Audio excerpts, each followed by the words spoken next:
Okay, I'm going to show you how to do an inside corner leading to an outside corner. So you take your piece. Now there's a couple of different ways you can measure it. For being quick and easy, I like to do this, just like I do with the LVP. When it comes up here, you reverse it, mark it, cut it there. If you're using roll base and you come to a corner, you're going to come in, mash it as tight into the corner as you can, then make your mark there and cut it there.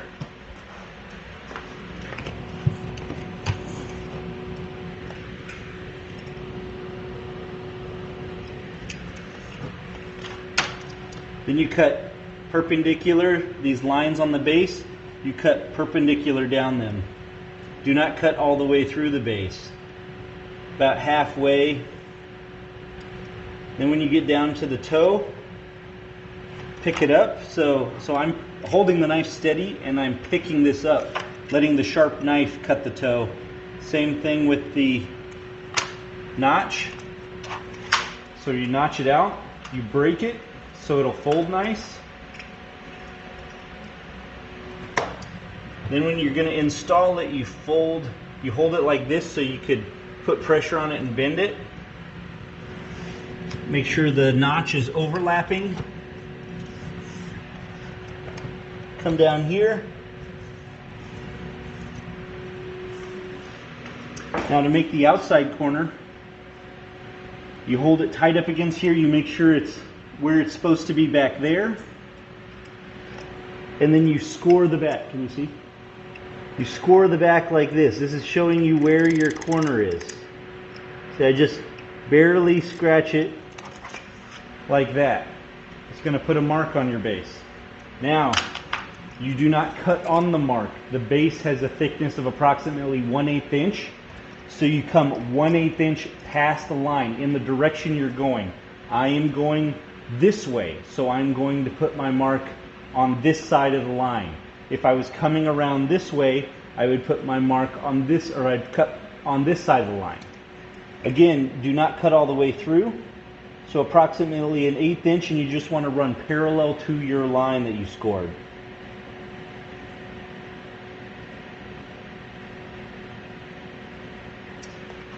Once you cut it, you break it like this.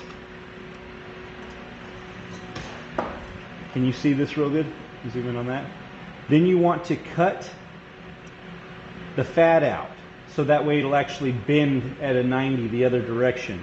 So I come in here like this, and I run down the middle of the break. If you cut too deep, it'll rip whenever you fold it back the other way.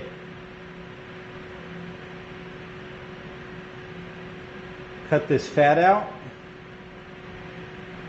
like that. That's what it should look like. That's what it'll look like flat. Break it the other way. Notice that it will discolor a little bit, but this is what is it, Ropey 700 or Johnsonite.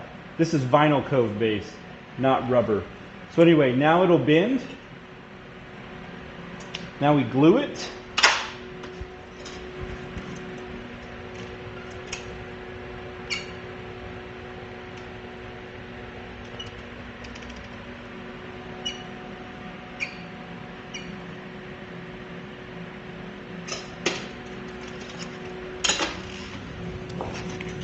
Now remember what I said about holding it like this, and you want to make sure the notch side is on top when you put it in.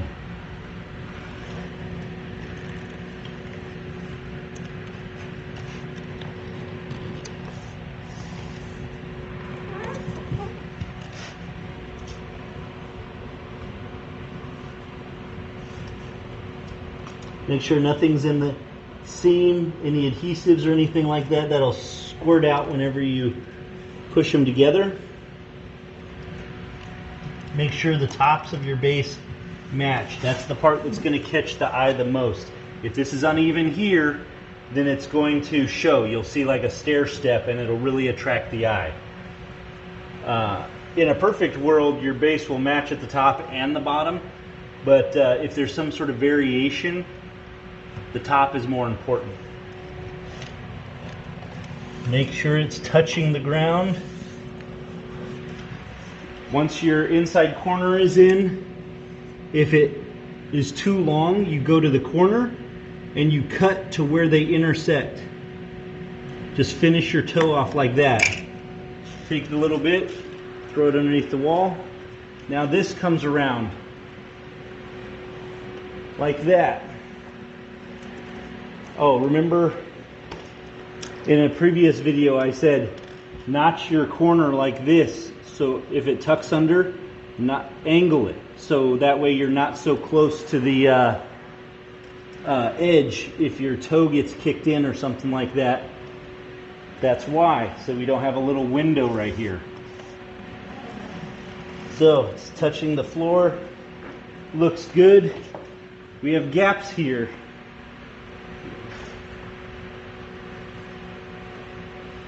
Hold on, technical difficulties on getting the super glue out.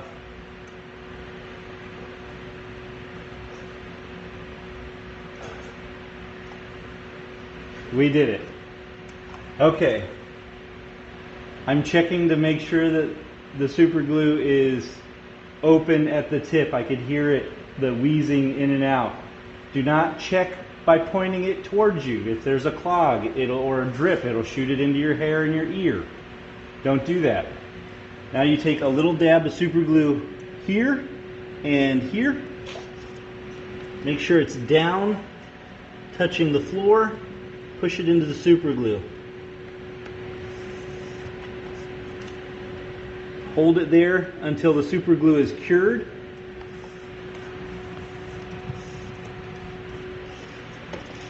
That's an inside corner to an outside corner. Hope that helps.